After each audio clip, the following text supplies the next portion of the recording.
lot's going on in the world, and we're going to talk about that. But we've also got a very special guest who has joined me, and I see he's here with us. He's going to talk about Poland and the importance of Poland, and some other things that go on with polling data, and all along those lines. So I'm definitely looking forward to the conversation with him. But first, let me tell you what's going on in the world, and all along those lines. So Hezbollah's acting leader has vowed to fight on after Nasrallah's death. So that is one of the things that we're seeing on the whole situation with the Middle East, and media outlets are under fire for disturbing descriptions of the Hezbollah terrorists. So the Arab world is split in reactions to the killing of the Hezbollah chief Nasrallah. And definitely that's something that is going on as that conflict continues to rage on as well. And in Austria, Austrian parties are to begin talks on forming government after the far right has won. So that is something else that we're seeing in the news. And the Australia election results put the far right Freedom Party on top, but leader Herbert Kickle faces coalition hurdles. So that's something else that we're seeing in the news as well. And CNN goes aboard, I should say, an Israeli tanker for strike on Houthi-controlled ports in Yemen. So that's something else that we're seeing as well. So that's something else that's going on in the news. And stocks in Japan has stumbled after the party's election of a new prime minister. A party's 7-decade dominance raises concerns for Japan's democracy. So that's something else that's going on in the news as well. And flooding deaths in Nepal reached 193 as recovery work is stepping up. So more than 200, actually, is what they're saying now, are dead in the Nepal floods as parts of Kathmandu are left underwater. So definitely that's something that folks are thinking about in that sense as well. And the Pope ends a troubled Belgium visit by doubling down on abortion and some of the things that he said about women as well. So the Pope met with the clerical sex abuse victims during a visit to Belgium, and he said that he is condemning the abusers, and the Pope demands judgment for pedophile priests as the Belgium tour ended on yesterday. So definitely the Pope doubled down on his views and called abortion doctors hitmen. So that's something else that's going on in that part of the story as well. And Frances Le Pen denies wrongdoing as she and her party go on trial accused of embezzling EU funds. So Marine Le Pen and other RN figures are going on trial over EU fake job allegations. So definitely that's something else that we're going to see in the news as well. So like I said, a lot's going on around the world, and of course we're going to get into some conversation about Poland. But first, let me get into some other national or international news and some national news. Then I'll bring in Carl and we'll talk to him as well. But Russia has launched a wave of drone attacks on the Kyiv, according to the Ukraine military, and Russia is engulfed by fires as drone barrage targets air bases and military towns. So that war is still going on as well. And New Zealand reclaimed the world's record for the largest mass haka. So that is something going on as well. So I think they had the record, lost the record, and now they've got the record back again. So that's something going on in the news that we're able to tell you about as well. And let's see what's going on in the U.S. And like I said, I'll bring Carl in. But one storm and more than 100 dead in a 500-mile path of destruction, and that's after Helene. As a matter of fact, I think that yesterday there was even some sightings of tornadoes here in North Carolina, where I'm at, as well as some other parts of that path as well. So definitely, when those storms come up, sometimes there's a offshoot of them. You also get some tornadoes as well. And Tim Walz and J.D. Vance are preparing for their big debate tomorrow. So we'll see how they both do and in that space. So definitely we'll see how they go as those campaigns are still going on. It's just a little bit over 30 days till Election Day. So it's around the corner and all in that space. So I know a lot of people are checking their IDs and making sure that they are current in order to be able to vote and be able to get these elections done in that space. And Trump is pointing to new numbers on migrants with criminal past. Trump and allies, apparently according to CBS, mischaracterized data on immigrants with criminal convictions, and more than 13,000 immigrants convicted of homicide are living outside immigration detention in the U.S., according to what ICE said 2 days ago. But there are some people that are saying that some of these statistics are skewed in certain ways or another. And if we had enough problems with Helene, it looks like the National Hurricane Center is tracking 5 systems in the Atlantic, and it looks like one of those might be heading this way as well. So definitely looks like it is toward the end of the storm season, but they are still up there uh, disturbing the Gulf and disturbing the waters and getting ready to head, in some cases, to landfall. So it looks like there is Tropical Storm Joyce that is out there and Hurricane Isaac that are out there as well, and some other possible storms as well. So definitely that's what's going on. And it looks like a concert and 30 new homes marked Jimmy Carter's 100th birthday and long legacy of giving. So there was actually a open letter that was sent to Jimmy Carter on his 100th birthday, and definitely even President Joe Biden had some words on Jimmy Carter's 100th birthday and all along those lines. So definitely we'll see what goes on in that way. And Trump is repeating his insults about Harris's mental states, as some GOP allies are urging him to stick to issues. So Trump calls for Harris to be impeached and prosecuted at a Pennsylvania rally. And I've also heard some people that have been critical of not just that, but also critical of some of the other things that are going on in the campaign on both sides of the campaign. So we'll see how this all plays out in terms of people's attitudes and who they decide to vote for, and all in that kind of way. So it'll be interesting to see what plays out in that way. East New Yorker voters are helped elect Adams, and definitely after his indictment, I guess there are some that are feeling let down. So definitely we'll see what goes on in that space, and whether he steps down and gets replaced, or whether he is going to continue to fight, because right now he's pledging to reign and not resign in a pair of church appearances as well. So definitely we'll see what goes on in that way.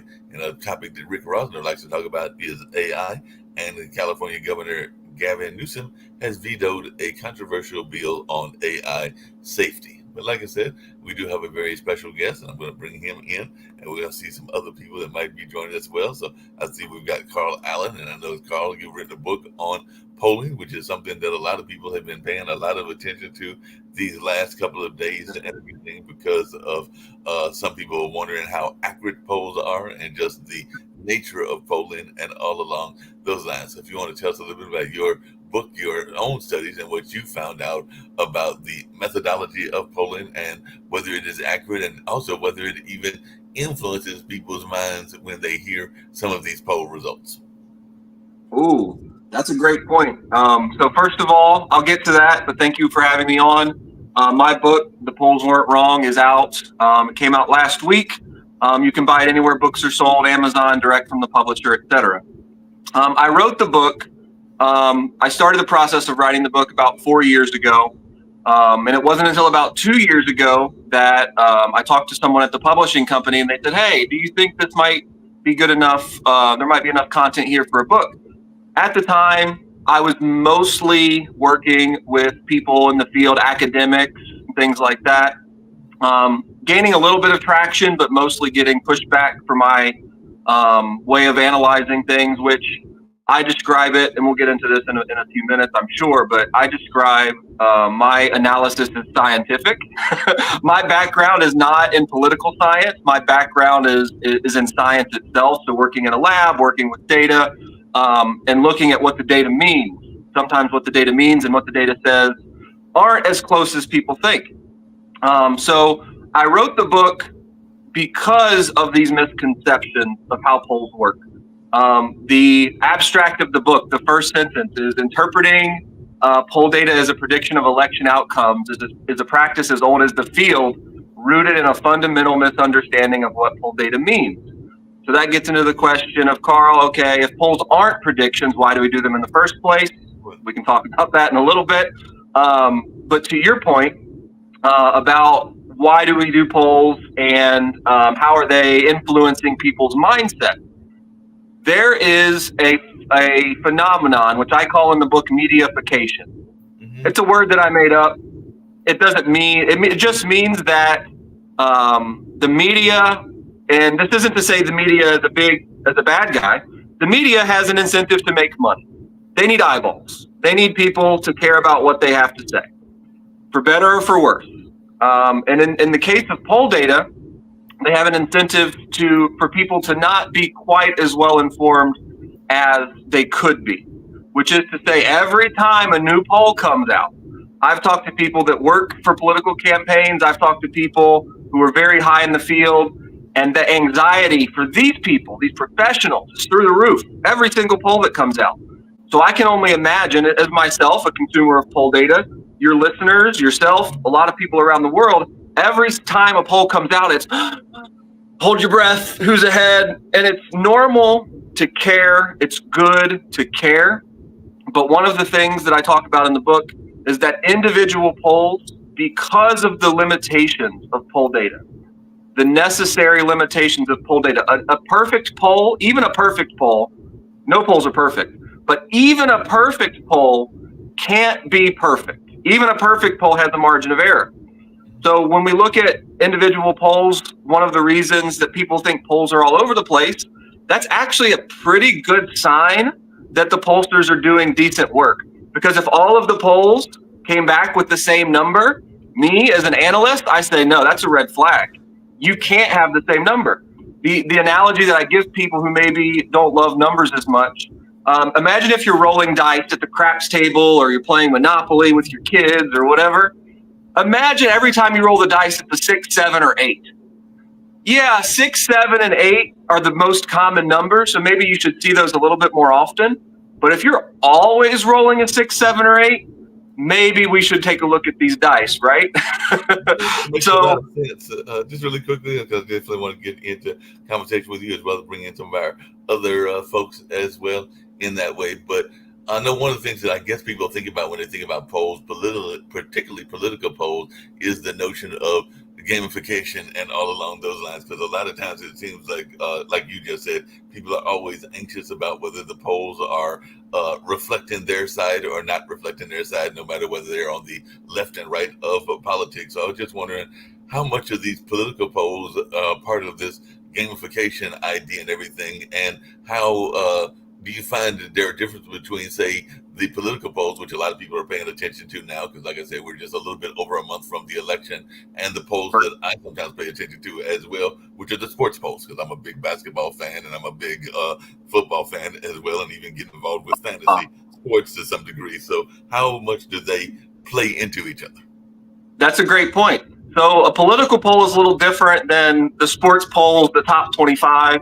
Right. In sports, they ask people, who do you think the best team is? And they rank them 1 to 25. But at the end of the day, what happens? They play each other. Right. They play each other. If a team is ranked 5th and they lose to a team that's ranked 10th, nobody really bats their eye about that. Maybe they say, oh, it was a little bit of an upset or whatever the case may be. But, that happens. That happens all the time. And in poll data, when we get these really close numbers in polls, they say, oh, this candidate is up by 1 or up by 2, or maybe the next poll comes out after they were up by 2 that shows they're down by 2. That is the nature of poll data. It's almost like a sports game. The best teams, when they play each other, probably going to be a pretty close score. So the fact that one person is ahead or the other person is ahead at right now, which is what a poll tells us, doesn't tell us the final score. It's not a prediction of the final score. So that's to your point about political polls versus other types of polls.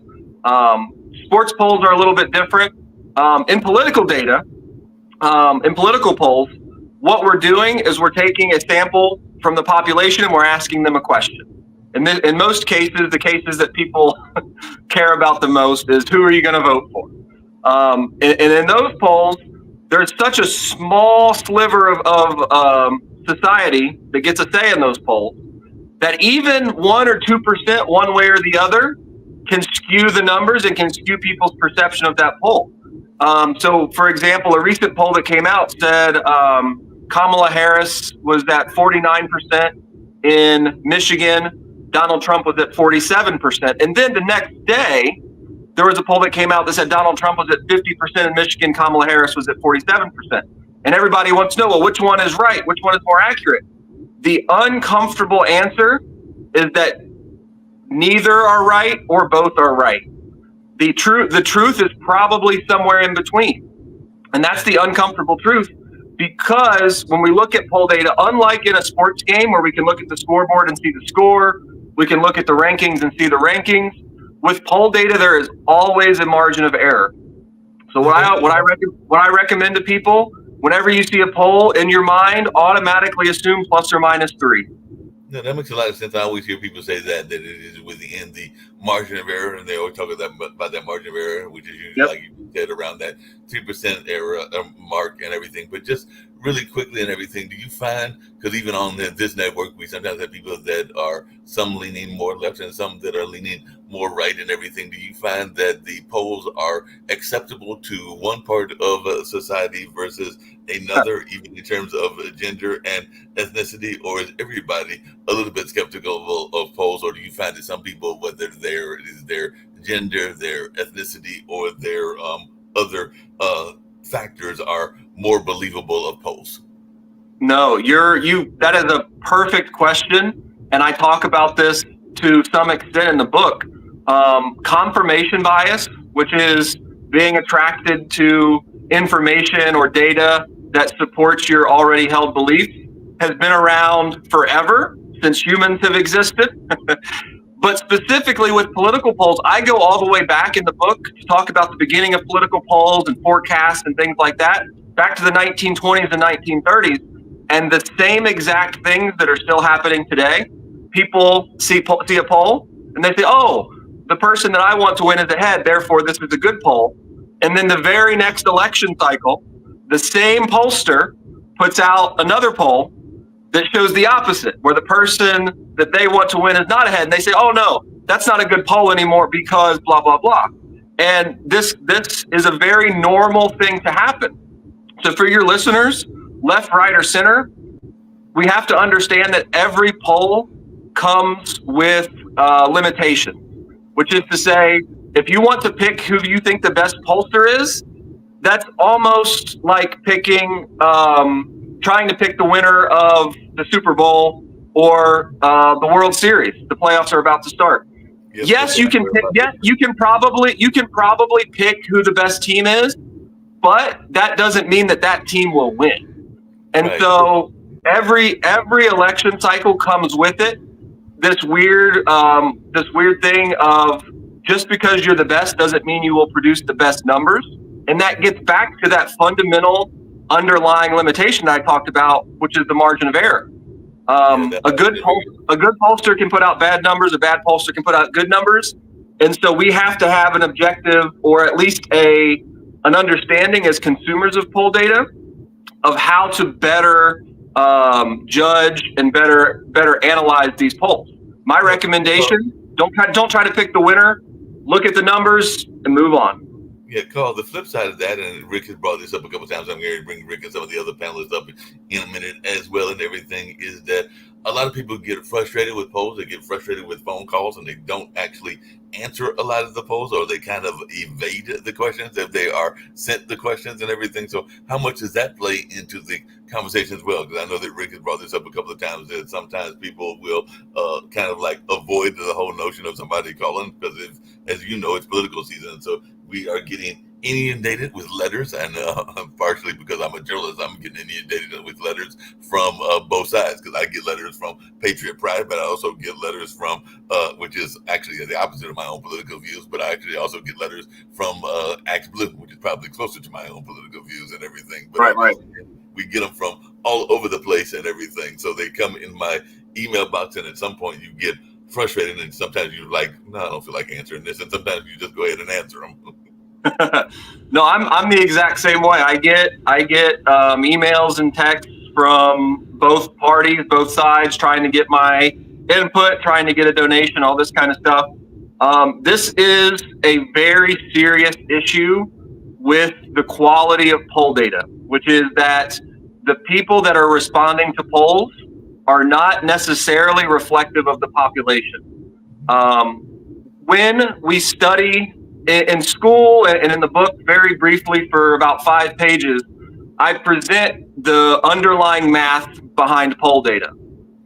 There's a very, very, very hard to believe, hard to wrap your mind around mathematical concept, which is that 600 people, if they are chosen randomly, truly at random, if I have the registered voter file for all 200 million registered voters in the US, and I take a random sample of 600 of them, and I talk to all of them, I ask them a question, the data that I get will be about plus or minus 3 to 4% of the 200 million registered voters. That is a mathematical fact that is very hard to understand.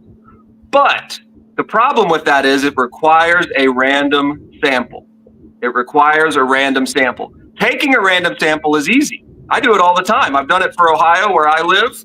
I've done it for individual counties. Taking a random sample is very easy. Getting a response is very hard. So on the back end, pollsters fortunately understand, okay, our sample isn't truly random. Who are we talking to? Who are we not talking to? Why are these people not talking to us? Remarkably, through about 2020, they have been able to reliably nudge the numbers in the right way, which is to say they're weighting their data. They're weighting their data. Disproportionately, young people do not talk to pollsters. For a while, left-leaning people did not talk to pollsters. Now we're seeing almost the opposite. We're seeing Trump supporters not talking to pollsters. That has changed into 2024. So pollsters have to deal with all of this stuff. My proposal is that in order to prevent poll data from becoming more unreliable, I'm biased. I wrote a book called The Polls Weren't Wrong. But in order to prevent the poll data in the future from becoming more unreliable, pollsters have to find a way to get a truly random sample, to get more people to respond. There's a tipping point mathematically where you can no longer weight your way out of bad data, which is to say, if I don't have a truly random sample, I can look at a lot of demographics, I can look at a lot of information, and I can make some very, very good judgments about which way my data should be weighted. No, that makes a lot of sense, but just to interrupt you slightly and everything, one of the things I'd be curious about, and like I said, now I'm going to bring up everybody after I ask you this question, but one of the things that sometimes I know people get very passionate about are hot button issues. Even here on this network, we sometimes have people that are very passionate about hot button issues, whether that's abortion, whether that's gun control, whether that's a number of other hot button issues out there. So how much does that play a problem in the polling data as well? Because you have some people that are very much worried about the pocketbook issues, that's what they call the economic issues, but then you've got other people that are very passionate about certain more cause-related things and all in that space. So I'm imagining that those are things that play into some of that bias that we get from the polls. Another, man, you're on. You're asking all the great questions. There are things that we assume when we take a random sample from the population. For example, I want to use this example for a reason. If I'm taking a poll of Michigan, I'm taking a random sample. Some pollsters are 500, 600, some pollsters are 1,000, whatever the number is. They're taking a random sample of the population, and they say, okay, this reflects the population plus or minus 3%. What, to your point, if there are a subset of that population who skew very, very passionate about some very specific issues like abortion, it is hard to capture how passionate they are, which is to say, these voters might turn out in bigger numbers than pollsters expect. And as my job, so polls and forecasts are very different fields. Polling is the data. Forecasting is what does the data mean, right?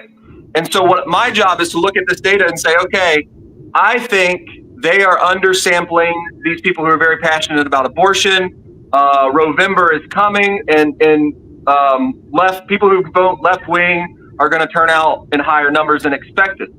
To that point specifically, Gaza is that kind of issue right now for a ton of voters. When I say a ton of voters, I don't mean 10% necessarily. I don't mean 10% of the population. I mean a small subset of voters who are very, very passionate. In Michigan, the population of people who voted uncommitted when Joe Biden was the nominee was, I think, over 100,000. And polls are not properly capturing these very, very passionate voters in Michigan right now because they kind of can't, because it is a subset of a subset of a subset of a population. In the UK, they just had an election on July 4th, appropriately. When I was doing forecasting for their election, I saw down to the constituency level, which is like our districts. I saw down to a very, very. Nope, I think he closed. Dang it. All right. Dang it. Hopefully he'll come back. Yeah, please, because he knows stuff. Yep, he knows stuff. Oh, he came back on a different screen, so we'll get rid of him there. There you go. Back. I got kicked. Yep, no problem. Can you hear me? I can hear you loud and clear. Yeah, we can hear you. Can you hear us? We can hear Maybe you. not. Dang it. Carl, can you hear us? He can't hear us. I'll put it in the chat. Well, I'll put it in. Can you hear me? Yes, We can hear. Yes. Can you hear us? We hear you. Okay. What was your thoughts, Rick? You're the one that found this gentleman and everything. Well, I let him know that we can't hear. Well, I have a bunch of issues with polls, but Carl's issues with polls are somewhat different from mine, which makes me. I can't hear you guys. I'm sorry. Yeah, makes me even more concerned about, polls. That he brought up a whole bunch of other issues besides the ones that bug me. Yeah. What are some of the let's see if you direct him to the chat, maybe we can ask about some stuff just in the chat. Yeah. Well, actually, I'm gonna bounce them out, but yeah, just hear some of your thoughts about polling in general. That some pollsters are a little bit dishonest, that they have a political bias that they want to reinforce. And I was going to ask Carl, how do you tell the difference between an honest pollster and somebody who's trying to push opinion in a certain direction? Can you hear us now? Now I can hear you. All right. All right. I have a couple questions for you.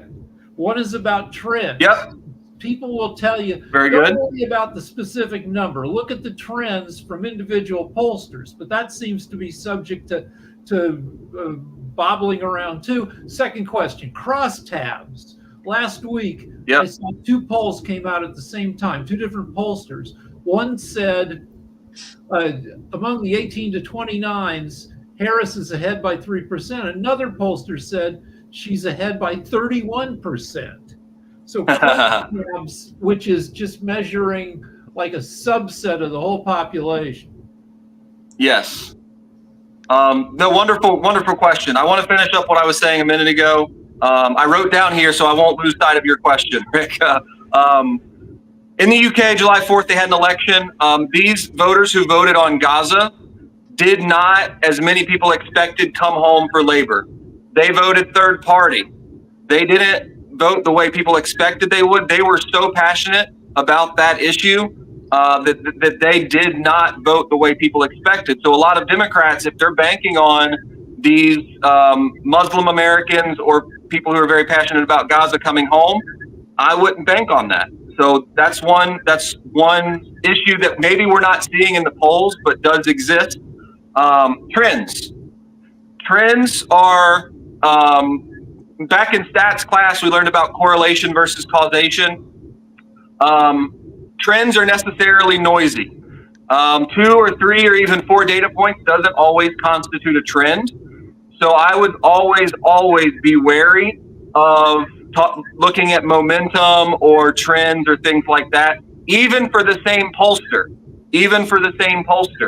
Because again, a good pollster, if they're doing everything above water, transparently, all of the good methodologies that we want to see out of a pollster, their data will be noisy. It won't always trend up or down or even flat. So I would always be wary of trends in the medium term, which I'm talking about weeks or months.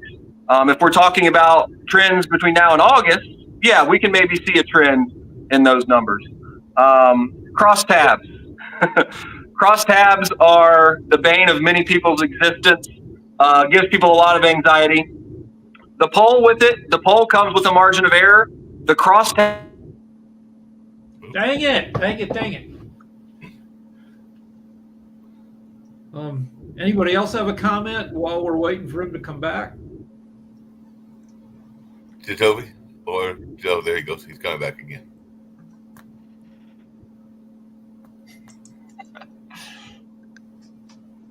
You were saying about the crosstab? Hey, I don't know if it's my connection. I'm guessing probably is. It might be. I can't hear you guys again. Just keep going. I'm going to go out and back in. I apologize. No problem. All right. He's going to go out and come back in. Okay. Shaquille or Jacoby, while we're waiting for Carl to come back, and like I said, Rick did a good job, and anybody's able to do this of finding guests. And actually, you've done some, Shaquille, as well. Can you hear us now, Carl? I can. I apologize for that. I'm looking at my signal. It says it's okay, but hard telling. Yeah. The more faces on the screen, the more likely it is somebody will freeze. Yeah, I apologize. But with crosstabs, It's probably not you. with crosstabs, we know with polls, we know there's a margin of error. Within the crosstabs, we're looking at a margin of error of probably 5 times as big, which is to say Harris up by 3 versus Harris up by 31. It's noise. Don't stress over it. Don't look too much at it. A lot of that analysis that we're doing about how much she's up by, that's again subject to a lot of noise as well. These are things in the long term. So if you take the crosstabs from 10 pollsters, you can get kind of a decent idea, but we have to take an average. So which is to say, we have this average of up by 3 and up by 31, probably somewhere in the middle, 15, 18, 20, like that works out. But when you see these dramatic discrepancies of up by 3 and up by 31, that goes back to the point I was talking about earlier, where the media needs something to talk about. If you take enough polls, even if you're doing a really good job, you can get the polls to say anything, because you will get these weird statistical outliers quite frequently. So how do you tell the difference between a good pollster who's trying hard and pollsters who have the wrong methodology, or they're pushing some agenda? And I have a follow-up question to go with that, Carl, and it's kind of tied to what Rick is asking. How do you, because there are certain groups of society that are probably more skeptical of polls than others. I would argue that ever since 9/11, and I do have some friends that are parts of this community that I'm getting ready to mention, and you mentioned it to some degree, I would imagine that a lot of Muslim Americans are very skeptical of polling, and just like I imagine that some people in the LGBT community are skeptical as well.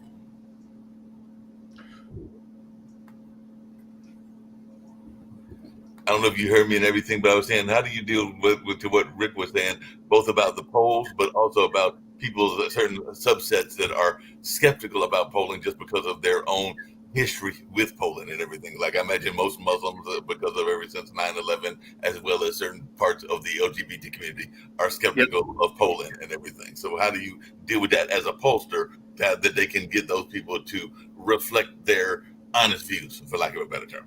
Correct. So to Rick's question about how to tell the difference between a good pollster and a bad pollster, some people that work in the field, they treat polls as predictions, and they say if this pollster was close on the margins, then they're a good pollster. My view is that there are lots of ways where a bad pollster could make their data look good, and that's you can back your ass into the spread, so to speak. If I say a candidate is up by 2 and they win by 2, that doesn't necessarily mean I did a good poll. The way I determine who I think are good pollsters and who are not are pollsters who are transparent with their data, transparent with their methodology, transparent with their weighting methods, which is to say, I am more inclined to trust the results of a pollster who says, these are the results I got, here is how I got them, and they show their work, so to speak, to a pollster who says, these are the results I got, trust me, bro.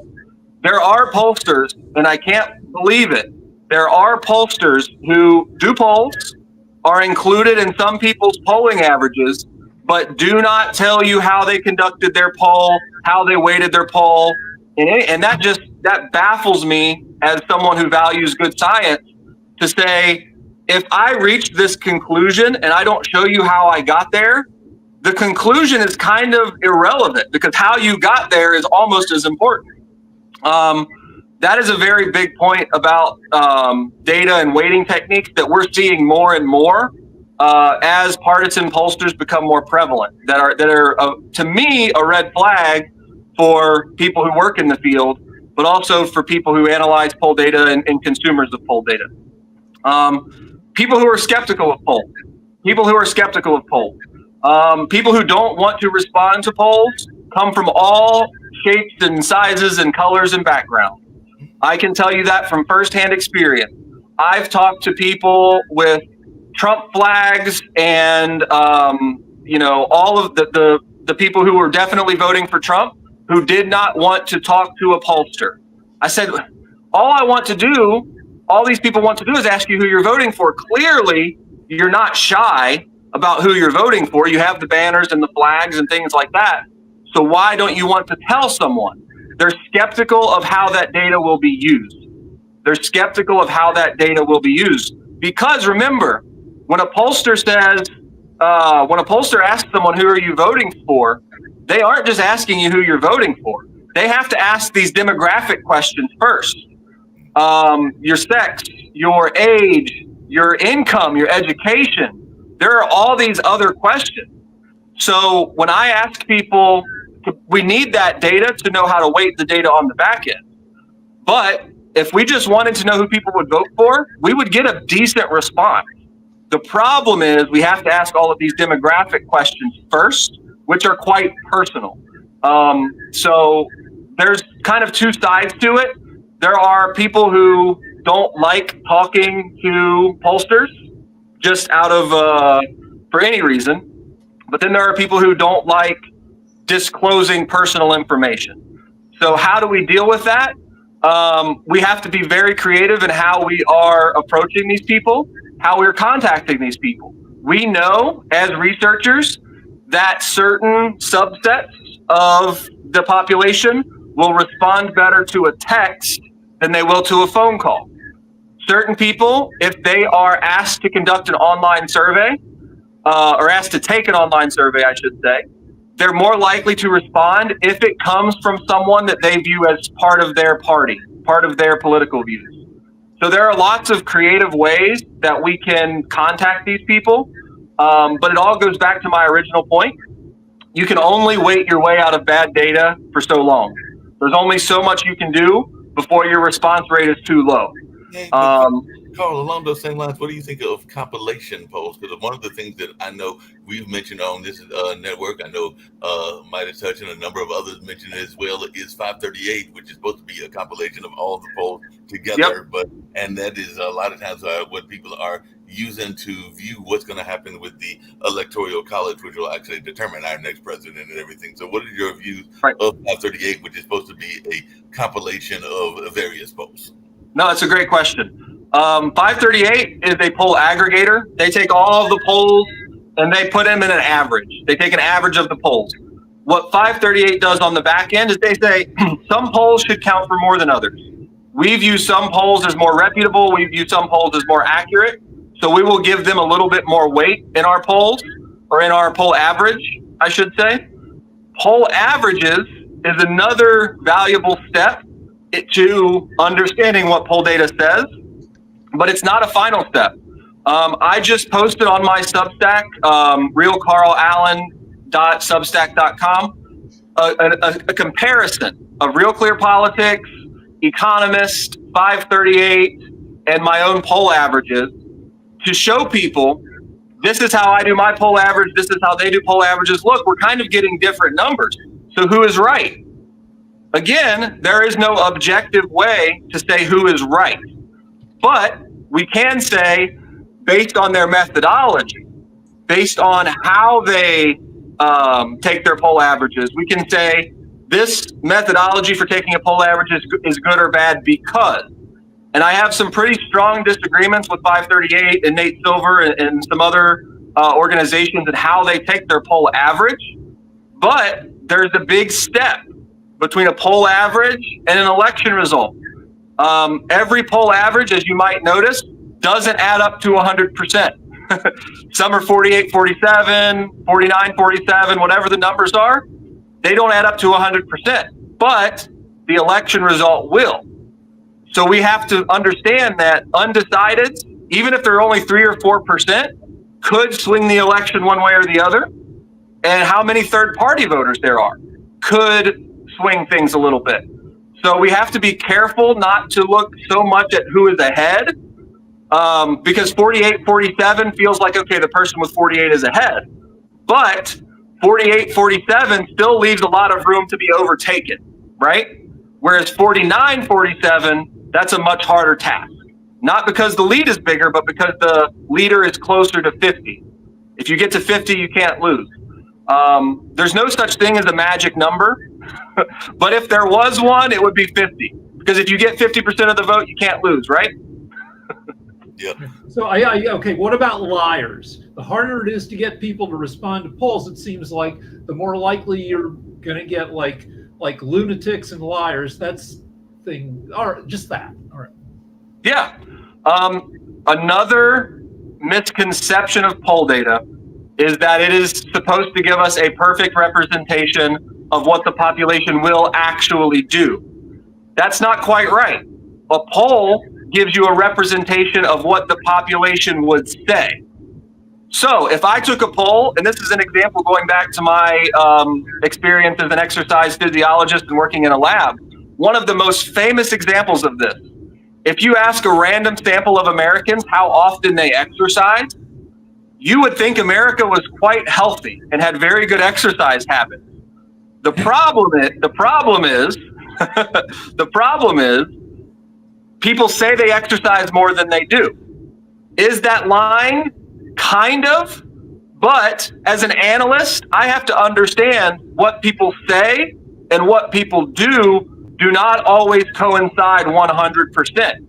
So when we're taking a forecast and I look at a poll and it says 94% of people in Georgia say they will vote, 94% is not happening.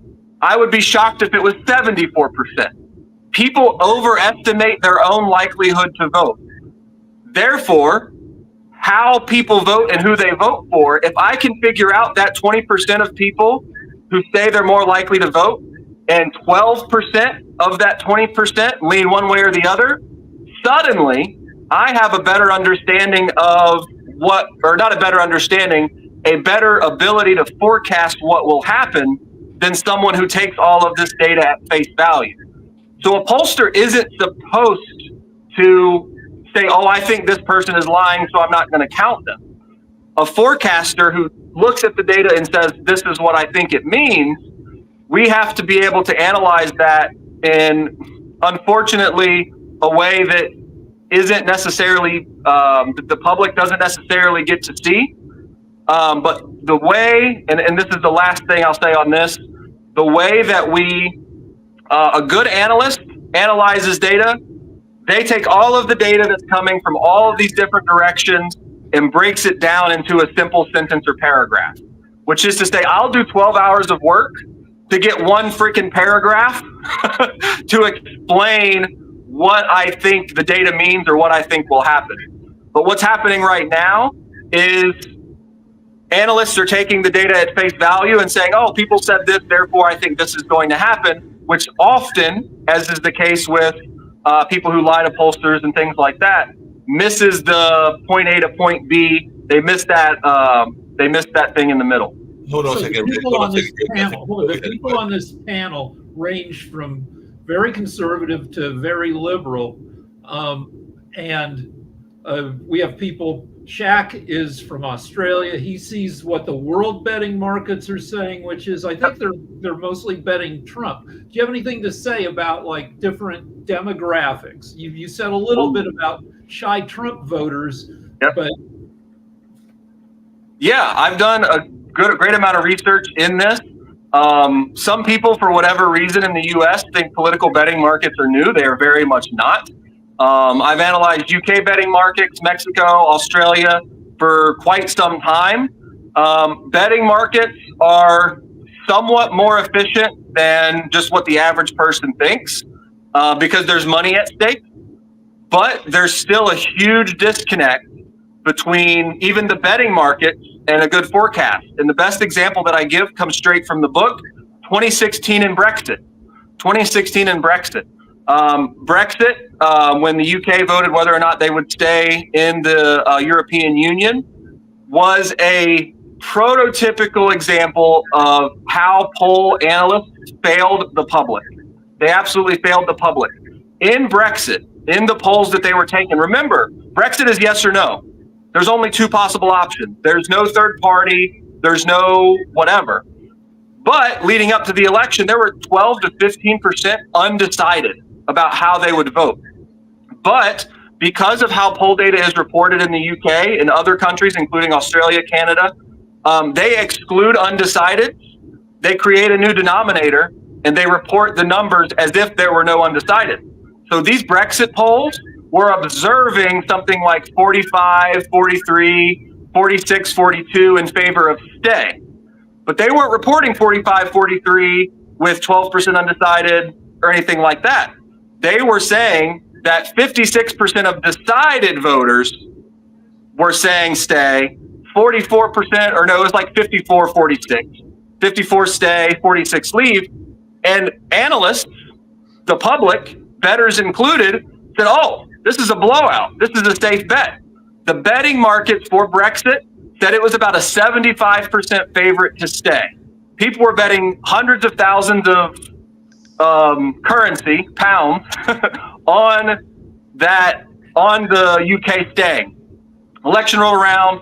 Brexit did leave, won 52-48. And what did they say? Polls were wrong. Well, you look back at what the polls said, 45, 42, 46, 43, there's still a lot of undecided voters who haven't made up their minds yet. The UK, similar to the US with the shy Trump voter, the UK has a shy Tory voter, a shy conservative, which is to say these people don't always offer their view. They'll say they're undecided even though they're probably voting conservative. They'll say they're undecided about Brexit even though they're probably going to vote leave. As an analyst, I say that's fine. That sucks. I wish it were easier than that. But that's fine. If someone says they're undecided, there's only so much we can do to make them tell the truth. We don't have the truth serum, right? No, that makes sense. Just really quickly, because I think Joey had a question, and maybe even Shaquille did and everything. But one of the things I was curious about is, because I actually had one of our other shows brought that up, because they brought up this notion that there aren't that many undecided voters, because I forgot which of our shows on Pod TV it was, but they felt that a lot of the people are either very much pro-Trump or pro-Harris, and there aren't that many undecided as we may think there are and everything. But I just wondered, is that a fair assessment that most people are already in one camp or the other? I do not claim to know the mind of the undecided voter. It's a very, I live in Ohio, okay? Ohio voted pretty overwhelmingly for Obama in 2012, and then pretty overwhelmingly for Trump in 2016. Which is to say, in Ohio alone, there are hundreds of thousands of people who voted for Obama and then voted for Trump. These people who voted for Obama in 2012 and Trump in 2016, 2024 rolls around, maybe they're not such a huge fan of Trump anymore. If these people say they're undecided, they voted for Obama 2012, Trump 2016, maybe Trump 2020, third party, whatever, I'm inclined to believe them that they might vote for Harris or they might vote for Trump. That's not to say that all undecided voters are truly undecided, right? We know just both firsthand and thirdhand that people who say they're undecided aren't always undecided. But a small percentage of them or some percentage of them are. Some people will split their ticket. How are you going to vote for Sherrod Brown and Donald Trump? I don't know, but some people will. So we have to be careful about taking people at their word versus assuming their intentions. There's a very narrow, there's a small world there. Jacoby, I think you had a question sometime back and everything. We only got a few more minutes, but I saw you had your hand up earlier and everything. No, I mean, I don't really have a question. I mean, I'm finding this extremely fascinating. I mean, trying to thinking about how you're able to dive in and analyze what the individuals are thinking based off of the polling data, even the betting data, and so on and so forth. It's fascinating just even listening to the conversation. So I truly appreciate this, and it actually helps, I think, us understanding what they're talking about when they're dropping in the lines about the polling data, especially now. So I just want to say thanks. This is awesome. Just really quickly, because one of the founders of the network has joined us as well, coming in from Spain, and we've only got a few more minutes before we go to his economic show and everything. But one of the issues that came up, and I don't think I was speaking wrong, and I don't even know the market or what happened with the market, but if I understood Shaquille in talking about this, there was a lot of issues, speaking of Australia, because this is a world network, around some Aborigine rights and all along those lines. And I don't know necessarily that the polls reflected what happened, but you and Shaquille might know better than I do and everything. But what was your observation? Because I do know that was something that took place earlier this year, some votes around Aborigine rights. Are you asking me, or are you asking the person who just joined? I'm sorry. I was asking if you did any research and if Shaquille wanted to give some clarification on the Aborigines. I'm not sure on that one. I'll yield on that one. I don't like to talk about things I haven't done enough research on. Wait, do you ever look at actual events and try to figure out how they might change poll response? Oh, sorry. Go Shaq. Go Shaquille. The polls in Australia on the voice referendum, don't put me up there by myself, showed exactly what was going to happen. I would like to actually ask Shaquille, you made a prediction, or I'll phrase that, in your podcast a week ago. You said that you were predicting perhaps a 66% chance of winning. Obviously, it happens in a week. That's still the number that you put on it? I'm sorry, I couldn't hear. Can you repeat the question? You said on the last podcast something, and you kind of cut out there. I think you said on the last podcast. About a week ago, where you said that Harris has a 66% chance of winning the election based on the numbers. But I like that in a week. Do you adjust those numbers, or is that still where you think the numbers are? That's right where I still am for Harris's chances. I on my Substack, I just put out kind of a little bit more in-depth analysis of why I think that is her current position. Everybody knows about the blue wall states, Michigan, Pennsylvania, and Wisconsin. If she wins those states, she's won the election. But there's a little bit of a misconception that if she loses one of those states, then she's going to lose. Well, Arizona, Nevada is not by any means out of play, nor is North Carolina, nor is Georgia. As of right now, I don't see a reasonable case that Harris is any worse than 60%. When I say 66%, I do not assign my numbers this arbitrary precision. If somebody says, "Oh, I think she's 60," "Oh, I think she's 70," whatever, that's not a big deal. When people say she's 50 or worse, I say, okay, there's a disconnect here. Why are we disagreeing? And I talk about that a little bit more in depth in other places. But I am in the same spot with Harris in terms of where she currently stands in the race. So most people to the betting markets really quick. Kamala Harris is a very, very, very slight favorite according to the betting markets, 51-49 or 52-48, give or take. Betting markets, take them for what they are. If you trust them more than you trust me, you're not going to hurt my feelings. But I will say, going back to past elections with Brexit, even the 2024 UK general election, 2016 with Brexit, I said, look, this isn't as safe of a bet as it looks because of those undecided voters. 2024 UK general election, Labour did win a bunch of seats, but the popular vote was not nearly as drastic as many people thought the polls said they would be. And I'll hypothetically say if I had bet on that, I would have made a fair amount of money because Labour by 20 and the popular vote, or even 15, did not have a strong, or anything more than 15 did not have a strong backing, in my opinion. Most political analysts would suggest that coming into this election, it's going to come down to Pennsylvania, but without Pennsylvania, Harris doesn't have much of a pathway to the White House. Do your analytics back that up, or do you think that without Pennsylvania, she could still win by taking all the other, or by taking the other 6 states? Yeah, Pennsylvania is the most important state. No question. No question about that. Agreement across the board. Pennsylvania is the most important state. It does get a little messy when you start looking at, okay, if Harris doesn't win Pennsylvania, could she still win via Arizona, Nevada, North Carolina, Georgia? There are other combinations, but if Trump wins Pennsylvania, he's something like a 93% favorite. If Harris wins Pennsylvania, she's something like a 96% favorite. Those numbers are very, very, very close. So yes, Pennsylvania is by far the most important state in terms of who will win the election. Just really predicting for quite a few months now, Virginia could potentially be a lot closer and could be in play. But there's also some talk of New Hampshire. What do your models indicate about Virginia and New Hampshire? I'm sorry again. I think you cut out again. What do my models say about? You're breaking up, Shaquille. Virginia and New Hampshire. New Hampshire. Virginia. In Virginia, yeah. New Hampshire, Maine, and Virginia are on that list of I don't think it's going to happen. I have all 3 currently above, let's see, Maine, 96, New Hampshire, 95, 94, 95, Virginia, 94, 95 as well. These deceptive blowout states that a lot of people like to talk about, I don't think are realistically in play, which isn't to say it can't happen, right? New Hampshire, Maine, things like that, these long shots, they could happen the same way Kamala Harris could win a state like Florida. It's not unforeseeable that this could happen.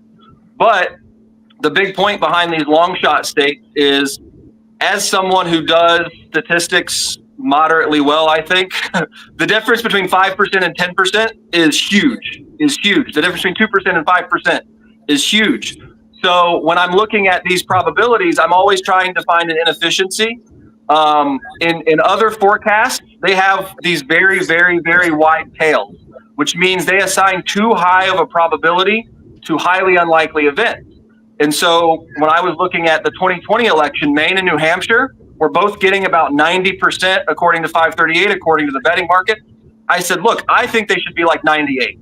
Even if my forecast is bad and it's only 95, there's still an edge there. There's still an angle for me as someone who might want to put a little money on it. These tail things, these odd things that happen at the edges, at the extremes, they're not impossible. But the difference between 1 in 100 and 1 in 50 is astronomical. Hey, Carl, just really quickly, because I know we're getting ready to wrap up and we got to go to the economic show, and I'm actually going to break away from politics for a minute and everything, and I'm doing this because of my own personal biases, and just tell people will know where I'm going with this and everything. But do, as a probability person and all along those lines, do my Milwaukee Brewers, because I am a Marquette graduate, stand any chance whatsoever of winning the World Series and all along those lines? Or do I just need to give up on this idea? Or do I have a shot that my Brewers, who I've been rooting for ages, might actually win the World Series? They have a very good shot. That's the thing about probability. If they're in the playoffs, they have a shot. And whether we say it's 5% or 10%, I don't know. We can disagree or we can talk about it. But the weird thing about probability is even the team who is favored is not likely to win. The team who is most likely to win is not likely to win. That's the hard thing about probability sometimes. I'm going to put the economic show. I just do want to let our international audience know that your book, I always find different guests that show up on our podcast. I would like our international audience to know that your book is available on Amazon.com in the UK and in Australia, so presumably it's available in the rest of Europe as well. Thank you so much.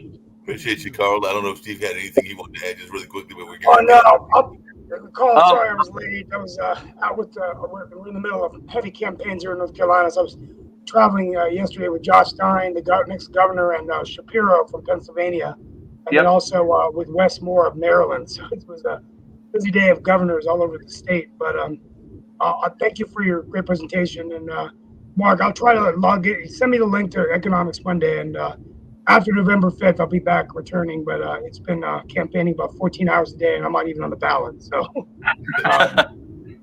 thank you all so much. No, I appreciate it. Just really quickly, and we're going to get on out of here totally, but Carl, how much do controversial issues impact polls? Because as Steve just mentioned, Mark Robinson was actually doing relatively close, and then all of this controversy came out, and now his poll numbers have been tanking and everything. So I just wondering how much do controversial issues impacts folks, and if you want to end that and also tell folks how they can reach you, and then we'll wrap it with those comments. Yeah, no, I appreciate that. Unfortunately, in our polarized world that we're living in now, his controversy won't. I mean, they'll definitely cost him. He will almost certainly lose. You saw in the polls, he went from 44, 45 to 40. Unfortunately, I would be shocked if he still didn't get 42, 43, 44% of the vote, which is to say a lot of people will still vote for him regardless. Kind of the sad state that we're in right now. 20 years ago in pre-MAGA era, he would have been gone off the campaign. Nobody would have voted for him. But now everything is so polarized that he will still get a lot of votes. The big question is, will it cost Trump up the ticket? Which is to say, we know how presidents can affect down ballot candidates, but can down ballot candidates hurt candidates up the ballot? It's a weak connection, but it will happen. So because Robinson has performed so poorly and done things that are so objectionable to people, there are some people who will not vote for any Republican. They'll vote third party if they can, even at the top of the ticket. And there are some people who would have voted for Trump and Robinson who now will not vote. As someone who has a very strong sense of ethics, saying all these people won't vote and that's good, that doesn't make me feel good. But as a numbers person, accounting for who will vote and who won't, even if it's 0.5% or 1%, does matter. So I have to account for that, for those things on the back end. But to folks who found anything that I said interesting and wants to read a little more about it, you can buy my book. It's available worldwide. It mostly pertains to US and UK elections, but I will say it applies very directly to Australian election. It applies to Canadian elections. It applies to elections around the world. The analysis of poll data, how polls can be better understood. In simplest terms, my approach is scientific. The current field has a very unscientific way of viewing polls. I think that is a bad thing. I want to help fix it. My forecast, I hope my forecast is good. The forecast is what I think I know. The book is what I know, which is how things are currently done versus how I believe they should be done. Jatovi had a good question in the comments, which is AI predictive modeling, where you build fake people using AI, and they never say no to being polled. Right. We're not there yet. AI has subject to even more limitations than poll data, because the AI right now is subject to very strict limitations of the user, which is to say the data we give it is the only data that it can output. There is a scary future in which AI can interact with people, their phones, their conversations, their viewing habits, and someone can come in and say, okay, I have all of this data on this person. Now I can put in their past vote, for example, and now I can predict with 98% accuracy who they'll vote for. That is a little bit of a Black Mirror thing where, yes, we're not there yet, but we might be closer than some people think. But these AI models are not well calibrated enough yet to be better than even an average poll at this point. So Trump had a very Trumpy weekend. He said some stuff that is very crazy, called Harris mentally deficient or something like that. And he said we could solve crime in the U.S. by having one day of violence. When he says stuff like that, does that change your models in any way of who you think's going to vote? Or not much. If I can add to that just really quickly, because he also said something about a lot of people, which I found very kind of disturbing and everything, did not know what a phone app was. And most people have a phone and they have a phone in their area, but he was also claiming that there was a phone app that was directly connected to the Harris campaign that was being provided to people that were of the Latin descent. Interesting. Look, in my forecast, I don't try to predict how Trump's antics will result in people voting or not voting for him. Because unfortunately, we've seen in 2016 and 2020, he's going to get a ton of votes. Regardless of how poorly he does, regardless of what he says, he's going to get 47, 48% in every swing state. That is the unfortunate reality of the polarized political climate that we're living in. He cannot say or do anything that will turn off his core base of voters. Where he is behind and where he's losing are with swing voters, independents, people who say, I favor maybe more conservative policies than Kamala Harris is supporting, but Donald Trump does not represent even those policies, let alone his actions and things like that. I'll leave you with this. If you have more questions, I'm happy to answer them. But remember, just a couple weeks ago, the Republicans were working with Nebraska to try to change how they allocated their electoral votes, which is to say they wanted to make sure that Wisconsin, Pennsylvania, and Michigan were not enough for Kamala Harris to win the election. Are those the actions of a campaign that you think they're ahead? No, that doesn't sound like somebody that's ahead and everything. Just really quickly, because you kind of alluded to it, and this is actually the last question, because I do have to get ready to get us out of here and everything. But you kind of alluded to it earlier, and I've alluded to it a couple of times on this show, as Rick knows and everything. How much is there an anti-establishment flavor out there just in general? Because I have made the argument that both Trump and Obama played to folks that were frustrated by politics in general, and that there was an anti-establishment kind of push to both of their elections, but on opposite sides, Trump being the Republican candidate and Obama being the Democrat one. But I do think that both of them were not your traditional politicians that were anti-establishment in a way. But how much does that play a role in what happened election-wise? Yep, you're right on. Us commentators, analysts, we are deeply, deeply involved with politics 24/7, 365, midterm year, off year. We're involved. We think about politics all the time. The average voter only thinks about politics when it comes time to vote. Campaign season, 30 days, 60 days. So when voters don't really want to talk about politics all the time. They want to talk about real issues, things that affect them. And at the end of the day, they will vote for the candidate who they think best reflects their what would benefit them, I would say. When Obama said, we're going to provide better health care for everyone, we're going to support jobs, people voted for that. When Trump said, I represent anti-establishment, I work for me, I don't work for corporate PACs, in theory, that's a wonderful thing to not be beholden to your investors. He convinced enough people of that. Whether or not that's true, well, we can talk about that. But yes, you're absolutely right that people vote for the candidate who they think will best benefit them, their family, their community, not necessarily what is true or what will happen. That's the job of campaigning and debates and things like that, is to show people just because they're saying this doesn't mean they will do it, etc. Yep. Last question, and like I said, this is absolutely the last question. If you were to place a bet on it, who's winning the debate on Tuesday? The debate is tomorrow evening and everything. And based on what you know of Tim Walz and J.D. Vance, who do you predict will win the debate on tomorrow? I know we will find out with a little bit over 24 hours. But in your mind right now, who do you predict will win this debate? I live in Ohio. I saw J.D. Vance debate Tim Ryan. J.D. Vance is not a polished debater. He's not a polished politician or a public speaker. Tim Walz, I have not seen debate, but I know he was an educator. He was a teacher. He's probably pretty quick on his feet. In terms of public perception, regardless of politics, regardless of who you think is the best vice presidential candidate, I would say that Tim Walz is probably going to come out ahead. He's going to stay on topic. He's going to attack J.D. Vance's weaknesses. J.D. Vance has some real weaknesses, things he's said, things he's done.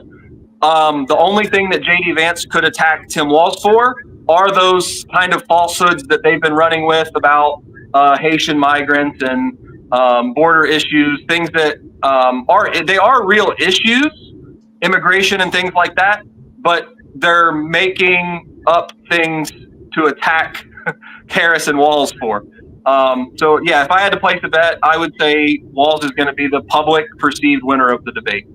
Sounds good. And on that note, we're going to get out of here. Appreciate Rick for finding you and everything along those lines. But it was a great conversation. I look forward to seeing you, and hopefully those will get your book, The Polls Weren't Wrong, and all along those lines. I do appreciate you. Thank you very much. Thanks for having me. Good talking to you guys. Good talking to you.